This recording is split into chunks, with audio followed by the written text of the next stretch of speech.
சிதம்பரம் நாடாளுமன்ற தொகுதிக்கு உட்பட்ட பல்வேறு இடங்களில் தொகுதி மேம்பாட்டு நிதியில் கட்டப்பெற்றுள்ள கட்டிடங்கள், அரசு கல்லூரிக்கான வரவேற்பு வளைவு, நியாய விலைக்கடை போன்ற அனைத்தையும் திறந்து வைக்கும் நிகழ்வுகளில் பங்கேற்கிறேன்.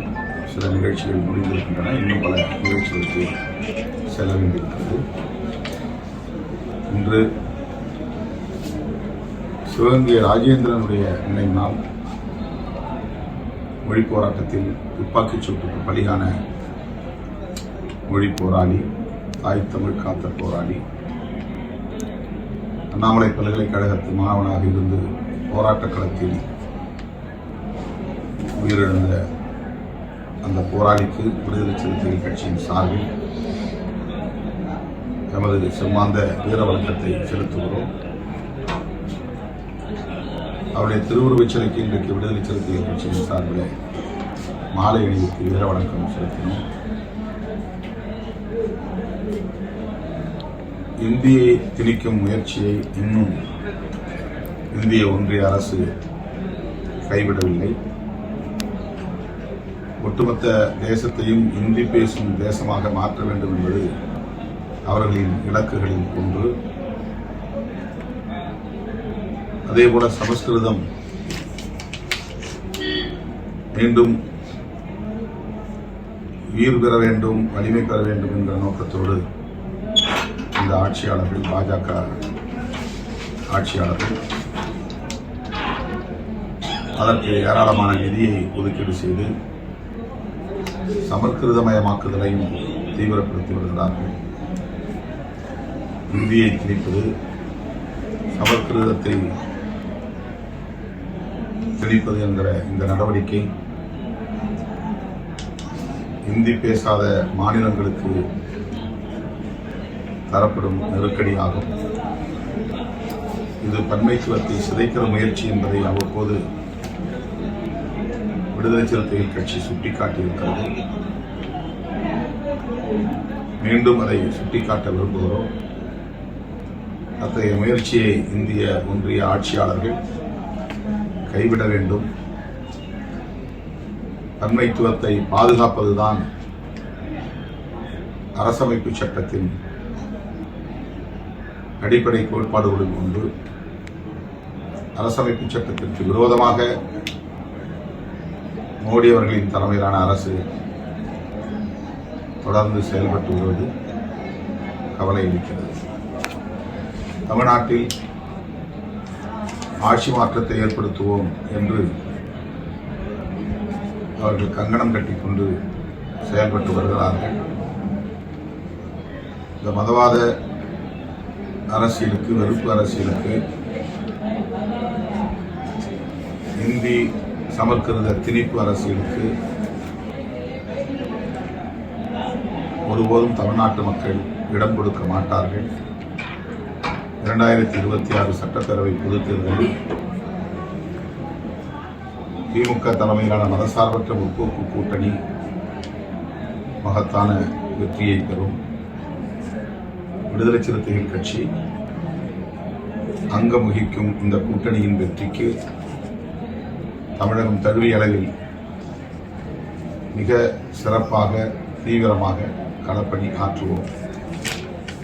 2011 பொதுத் தேர்தலுக்கு பிறகு நாங்கள் உறுதிபட தெரிவித்த நிலைப்பாடு, சாதிய மதவாத அரசியல் கட்சிகளோடு ஒருபோதும் நாங்கள் கூட்டணி வைத்துக் கொள்ள மாட்டோம், அந்த கட்சிகள் இடம்பெறும் கூட்டணியிலும் இருக்க மாட்டோம் என்று அறிவித்தோம். அந்த நிலைப்பாட்டில் இன்றும் நாங்கள் உறுதியாக இருக்கிறோம். திமுக கூட்டணியில் எந்தெந்த கட்சிகள் சேர வேண்டும் என்பது குறித்து திமுக தலைமைதான் முடிவெடுக்க வேண்டும். விடுதலை சிறுத்தைகள் இந்த கட்சியை சேர்க்க வேண்டும், இந்த கட்சியை சேர்க்கக்கூடாது என்று சொல்லுவதற்கு எந்த அதிகாரமும் இல்லை, உரிமையும் இல்லை. நாங்கள் எங்கள் நிலைப்பாட்டில் உறுதியாக இருக்கிறோம் என்பதை தவிர திமுகவுக்கு ஆலோசனை சொல்லக்கூடிய இடத்தில் அல்லது நெருக்கடி தரக்கூடிய இடத்தில் நாங்கள் இல்லை. எந்த ஒரு கட்சியின் மீதும் தனிப்பட்ட வெறுப்பு எங்களுக்கு கிடையாது. கொள்கை சார்ந்து நாங்கள் எடுத்த முடிவில் உறுதியாக இருந்தால்தான் என்னுடைய தலைமையை ஏற்றுக்கொண்ட எங்கள் கட்சி தோழர்களும் என் மீது வைத்துள்ள நம்பகத்தன்மையை காப்பாற்ற முடியும்.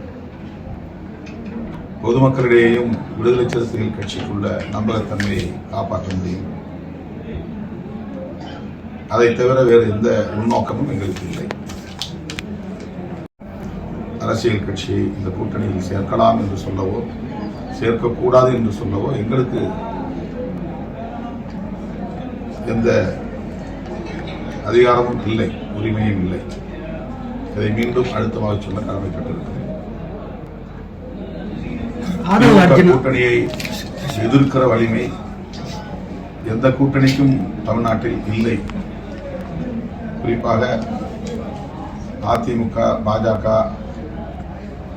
ஒரு கூட்டணியை உருவாக்கி இருக்கிறது. ஏற்கனவே இருந்த கூட்டணி வெளியேறிய கட்சிகளை இப்போது சேர்க்கிறார்கள், அவ்வளவுதான். மற்றபடி புதிய கட்சிகள் எதுவும் அந்த கூட்டணியில் இடம்பெறவும் இல்லை. புதிதாக வலு சேர்க்கிற வகையில் வாக்கு வங்கி கொண்ட கட்சிகள் அதிமுக கூட்டணியில் புதிதாக யாரும் வந்து சேரவில்லை. நாம் தான் அதிமுக கூட்டணி என்கிறோம்.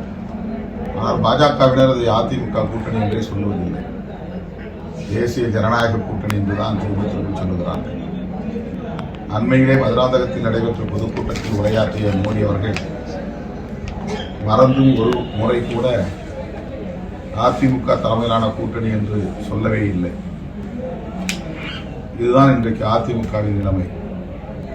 இப்படி ஒரு இக்கட்டு அதிமுகவுக்கு ஏற்பட்டுவிடக் கூடாது என்பதால் தான் தொடக்கத்திலிருந்தே நான் ஒரு நட்புணர்வோடு அதிமுக பாஜகவிடம் எச்சரிக்கையாக இருக்க வேண்டும் என்பதை சுட்டிக்காட்டி வந்திருக்கிறேன்.